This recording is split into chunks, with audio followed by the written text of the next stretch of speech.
નમસ્કાર મિત્રો, હું કિરણભાઈ માલધારી, આમ આદમી પાર્ટી સરખેજવાળો ઉમેદવાર, માલધારી સેલ પ્રદેશ પ્રમુખ. મિત્રો, ભાજપ છે બોખલાઈ ગઈ છે.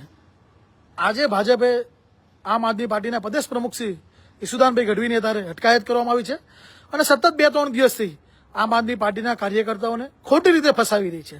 એટલે હું ભાજપને કહેવા માંગુ છું કે તમે એટલો જુલ્મ કરો કે તમે ખમી શકો.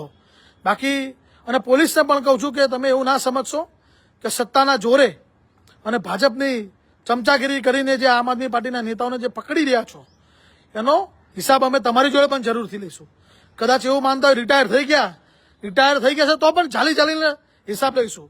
એવું સમજતા નહીં કે અમે નમાલા છીએ, અમે આંદોલનકારી માણસો છે અને તમારી પોલીસથી, ભાજપની કે કોઈનાથી ડરવાવાળા લોકો નથી. અમે તમારી જેલોથી ડરવાના નથી. અમારો સ્વયં કૃષ્ણ ભગવાન પણ જેલમાં જન્મેલો.